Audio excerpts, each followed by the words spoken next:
Assalamualaikum warahmatullahi wabarakatuh. Selamat pagi abang kakak. Jumpa lagi dengan saya Miss Erlinawati. Oke abang kakak, hari ini kita lanjutkan materi kita yang minggu lalu, yaitu masih tentang tema 3 tentang ekosistem. Bedanya kita sudah masuk di subtema yang kedua, yaitu pembelajaran 1, 2, dan 3. Nah, judulnya adalah hubungan antar makhluk hidup dalam ekosistem. Mohon maaf ya abang kakak, karena kita masih tetap menjaga protokol kesehatan, jadi Miss pakai masker ya. Oke, sebelum memulai pembelajaran kita, alangkah lebih baiknya kita sama-sama membaca doa ya abang kakak. Bismillahirrahmanirrahim. Raditu billahi rabba wa bil islami dina wa bi muhammadin nabiyya wa rasula. Rabbi zidni ilma warzuqni fahma. Amin ya rabbal alamin. Semoga nanti materi yang disampaikan bisa abang kakak pahami dengan baik ya. Nah, oke, coba kamu perhatikan. Coba kamu perhatikan, itu adalah gambar beberapa jenis hewan yang ada di Indonesia. Sekarang kita akan melihat gambar-gambar yang tadi adalah gambar-gambar hewan langka yang ada di Indonesia. Salah satu penyebabnya adalah berkurangnya ketersediaan makanan bagi mereka. Nah, berkurangnya ketersediaan makanan akan mengganggu rantai makanan yang ada pada ekosistem tersebut ya abang kakak. Apabila berlangsung lama akan terus menerus, maka populasi hewan tersebut dan rantai makannya akan berkurang sehingga populasi mereka bisa punah. Nah, populasi mereka akan berkurang. Pertanyaannya, mengapa hewan-hewan tersebut menjadi langka dan apa yang dimaksud dengan rantai makanan? Coba.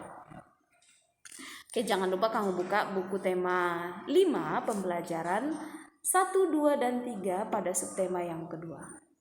Nah, coba kita lihat. Pertanyaannya yang tadi adalah mengapa hewan-hewan di Indonesia bisa langka dan apakah yang dimaksud dengan rantai makanan? Rantai makanan adalah perjalanan memakan dan dimakan dengan urutan tertentu antar makhluk hidup ya abang kakak. Contoh, di sini ada air dan matahari. Mereka adalah sumber energi yang diserap oleh tumbuhan. Jadi produsennya di situ adalah tumbuhan. Kemudian tumbuhan ini nanti akan dimakan oleh hewan yang dinamakan dengan tikus.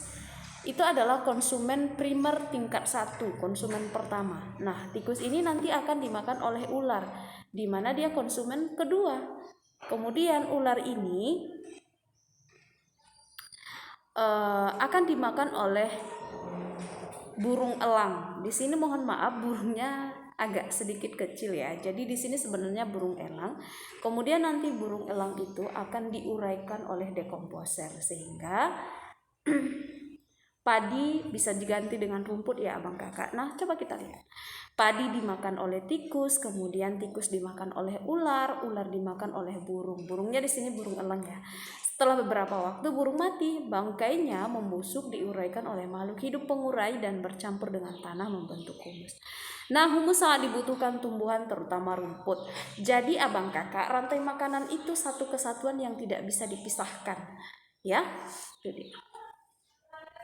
Kemudian komponen yang berperan besar dalam rantai makanan yaitu adalah pengurai. Contoh pengurai yang ada di kehidupan kita sehari-hari ada 2. Apa saja itu? Bakteri dan jamur. Jadi kalau misalnya ada tumbuhan atau hewan yang sudah mati dan membusuk, maka akan diuraikan oleh pengurai yang disebut dengan dekomposer. Dekomposernya bisa berupa bakteri dan jamur ya abang kakak. Nah, sekarang keberadaan ekosistem juga sudah dijadikan sebagai inspirasi dalam berkarya ya abang kakak. Contohnya salah satu hasil di daerah kita yang sangat menarik adalah hasil yang kita peroleh dari ekosistem sawah atau ladang dituangkan menjadi karya tari yang indah dan menarik. Beberapa tarian daerah juga menjadikan tindak tanduk hewan dalam sebuah ekosistem sebagai inspirasi tarian mereka. Berikut adalah beberapa tari daerah yang mengetengahkan tentang berkah Tuhan lewat ekosistem di sekitar. Jadi abang kakak, sumber daya alam berupa hasil dari ekosistem sawah bisa digunakan sebagai karya yang digunakan dalam tarian-tarian daerah. Kita lihat ada tari tradisional Caping Nganca. Caping Nganca ini berasal dari Lamongan, Jawa Timur, menceritakan tentang kehidupan petani, di mana tari ini menggambarkan para petani yang sedang bekerja mulai dari menanam, merawat hingga memanen padi. Kita lihat ya.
Nah, itu dia tadi ya, tari tradisional Caping Nganca yang menggambarkan kehidupan seorang petani.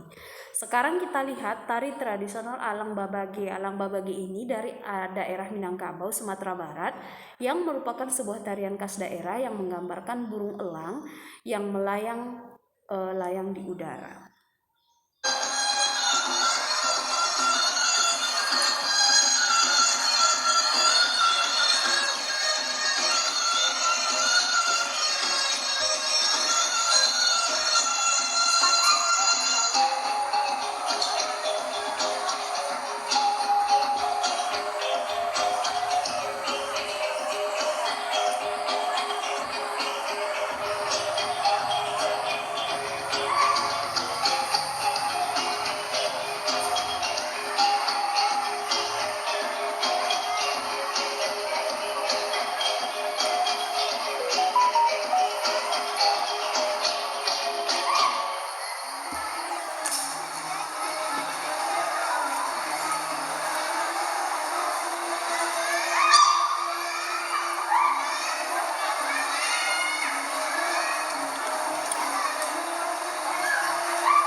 Nah, itu dia tadi ya Bang Kakak, tari tradisional dari daerah yang menggambarkan kegiatan sehari-hari makhluk hidup, yaitu manusia.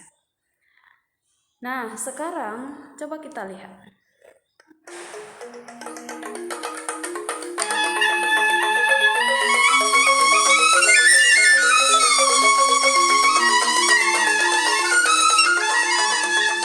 In the heart of Bali, a tradition was born to become a world heritage.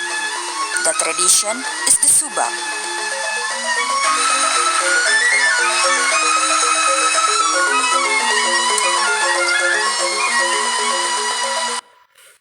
Nah, ini menceritakan tentang daerah Bali yang mereka memiliki satu tradisi yang dari dulunya masih dipertahankan sampai sekarang, yaitu disebut dengan subak. Subak ini adalah pemandangan yang indah yang bisa kamu lihat di Bali, di mana di sini seperti daerah-daerah pertanian yang sangat indah, penyusunannya sangat indah. Ya, Abang Kakak. Oke, kita lanjut. Nah, subak ini merupakan sekumpulan petani di Bali yang mengelola sistem irigasi yang ada di sebuah kawasan persawahan, di mana kawasan ini dibatasi oleh kenampakan alam seperti sungai, jurang, dan kenampakan yang jelas terlihat.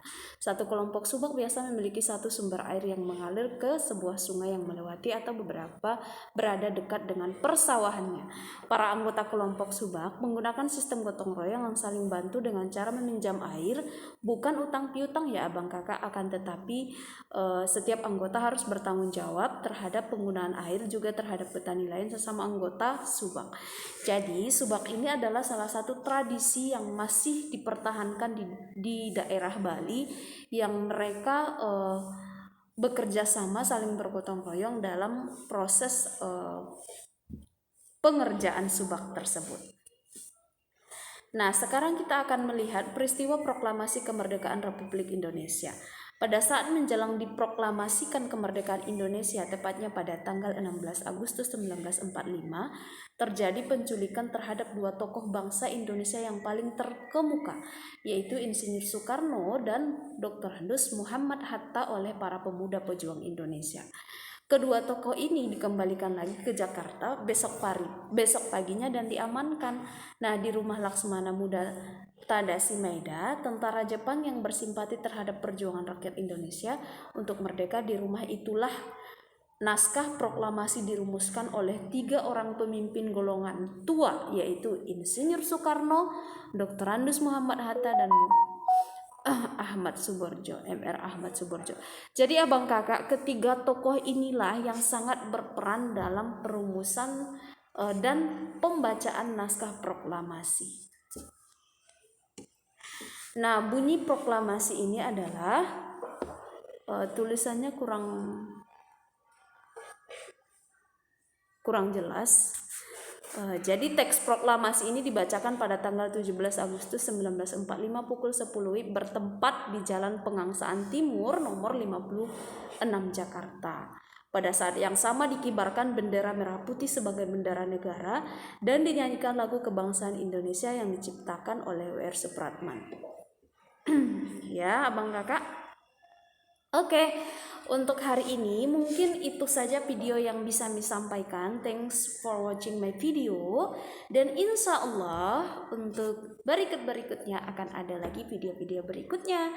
Tetap semangat ya abang kakak, jaga kesehatan. Jangan lupa konsumsi air putih yang cukup serta buah-buahan yang kaya akan serat untuk menjaga imunitas tubuh kita sehingga COVID menjauh, dan insya Allah kita akan bisa bertatap muka kembali, belajar seperti biasanya. Good job, tetap semangat ya abang kakak. Assalamualaikum warahmatullahi wabarakatuh.